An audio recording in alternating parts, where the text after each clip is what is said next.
Allah Subhanahu wa taala berfirman, dan di sinilah Allah Subhanahu wa taala berfirman yang sebelumnya kami bacakan tadi, yang dimana Allah Subhanahu wa taala senantiasa menjaga kita ketika kita melaksanakan perintah Allah Subhanahu wa taala.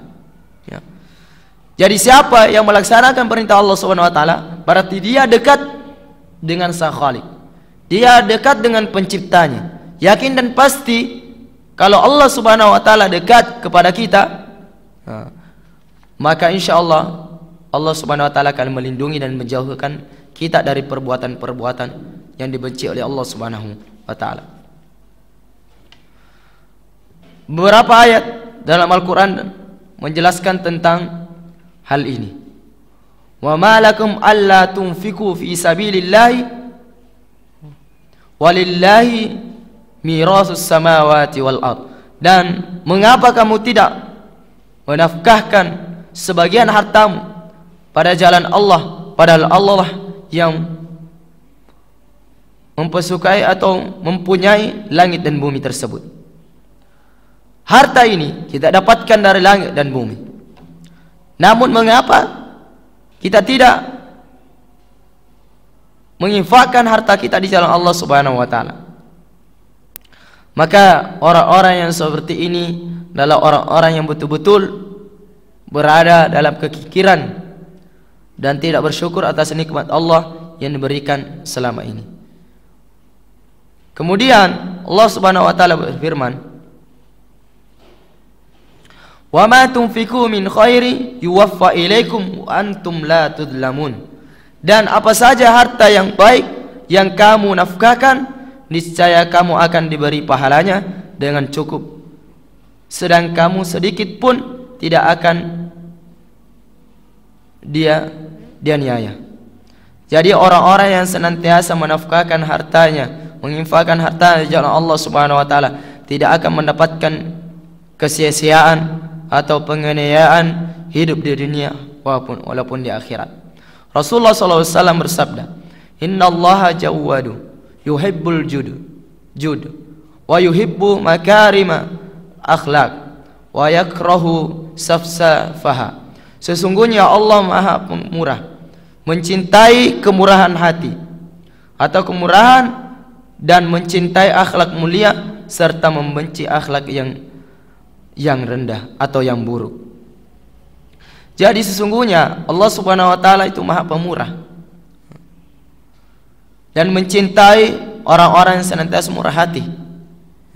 Jadi kalau kita ingin mengetahui bahwa Allah Subhanahu wa taala ini Maha Pemurah, ya, Maha Penyayang, murah hati, maka tidak mungkin kita seorang makhluknya Allah Subhanahu wa taala tidak seperti itu pun.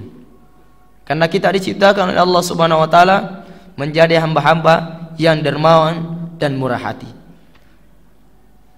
Segala apa yang diberikan Allah Subhanahu wa taala kepada kita ini adalah di mana Allah Subhanahu wa taala ingin kita pun mengeluarkan di jalan Allah Subhanahu wa taala. Potensi yang kita miliki, harta dan jiwa yang kita miliki ini adalah di mana kita diciptakan oleh Allah Subhanahu wa taala, maka kita pun akan perjuangkan dan keluarkan di jalan Allah Subhanahu wa taala. Karena suatu saat nantinya Allah Subhanahu wa taala menghisap semua itu. Apabila kita hanya seperti orang yang menabung, ya, seperti orang yang menabung harta-harta kita ini dan tidak mengeluarkan di jalan Allah Subhanahu wa taala, maka itulah semua apa yang kita tabung di dunia ini akan dihisap oleh Allah Subhanahu wa taala, baik kebaikan maupun keburukan. Kita bisa ketahui, masih bersambung cerita yang dibawakan oleh Ustaz kemarin, bagaimana Rasulullah SAW menikahi Khadijah, ya, yang dimana Khadijah ini adalah seorang perempuan yang dermawan, perempuan yang banyak hartanya. Apakah setelah menikah dengan Rasulullah SAW, apakah hartanya masih seperti itu? Tidak. Nantinya itu ketika selesai menikah dengan Rasulullah SAW, maka hartanya semua ini akan Rasulullah SAW keluarkan semua di jalan Allah Subhanahu Wa Taala. Habis semua. Yang dimana diketahui seorang wanita yang dermawan, yang dimana banyak hartanya, dan nantinya itu mereka keluarkan di jalan Allah Subhanahu Wa Taala dan tak tersisa. Inilah orang yang dermawan. Mengapa? Karena mungkin saja diketahui bahwa suatu saat nantinya Allah Subhanahu Wa Taala akan menghisab semua ini. Kalau harta kita sudah kita nafkahkan, sudah kita infakkan di jalan Allah Subhanahu Wa Taala, apakah Allah pertanyakan lagi? Tidak mungkin. Karena Allah sudah ketahui bahwa kita sudah menyerahkan di jalan Allah Subhanahu Wa Taala. Kecuali apa yang tersisa yang kita tahan dan tidak kita keluarkan di jalan Allah Subhanahu Wa Taala. Maka janganlah. Maka ini adalah dimaksud perbuatan kikir adalah perbuatan yang tercela. Dia tidak suka membantu, dia tidak suka mengeluarkan harta di jalan Allah Subhanahu Wa Taala. Baik dari sisi kekuatannya, pikirannya. Orang yang kikir ini bukan hanya takut keluar uangnya, tapi orang yang kikir adalah takut berjuang harta dan jiwanya, yaitu takut baik tenaganya. Mau difungsikan pun tenaganya saja masih kikir. Mau difungsikan saja pikirannya untuk berpikir bagaimana perjuangan kita dalam Islam ini, juga kikir. Apalagi dalam hartanya sendiri.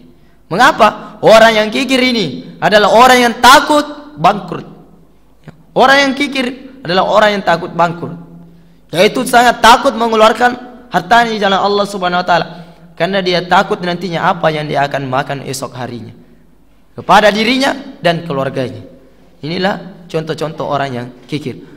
Bukankah Allah Subhanahu Wa Taala yang senantiasa memberikan rezeki kepada kita, dan Allah tidak mempertanyakan dari mana rezeki itu, tapi Allah Subhanahu Wa Taala memberikan rezeki. Makanya orang-orang yang kikir adalah orang-orang yang takut kehabisan hartanya. Padahal apa? Mereka tidak mengetahui dari mana asal harta yang dia dapatkan itu. Orang yang kikir inilah orang-orang yang keturunan-keturunan Fir'aun, ya. Takut, atau dia ketahui bahwa yang dia peroleh ini yaitu hasil dari jerih payahnya sendiri, bukan dari siapa-siapa. Mulai apalagi orang-orang yang membangun mulai dari susah-susah payahnya, lama dia bekerja sehingga dia bisa sukses mendapatkan harta yang banyak, dan dia kikir karena dia takut terjatuh lagi seperti orang-orang sebelum dia miskin. Padahal dia tidak mengetahui bahwa apa yang dia perjuangkan selama ini, apa yang dia dapatkan selama ini, semua datangnya dari Allah Subhanahu Wa Taala, dan semuanya nanti itu akan pun kembali kepada Allah Subhanahu Wa Taala, dan itu semua akan diperhitungkan dan hisab satu persatu oleh Allah Subhanahu Wa Taala.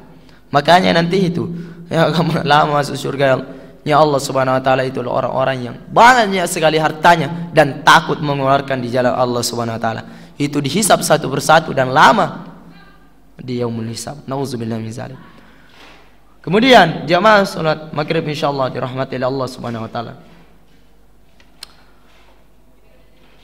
Dalam hadis Rasulullah sallallahu alaihi wasallam yaqul ittaqun nar walau bisyiqqi tamratin.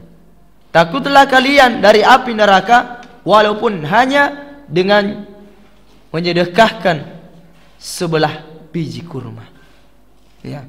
Takutlah kalian dari api neraka, ya, walaupun hanya dengan menyedekahkan sebelah biji kurma. Ya. Kalau orang tidak mempunyai apa-apa, ini satu biji kurma, dia bagi dua. Untuk apa? Karena dia takut dari api neraka.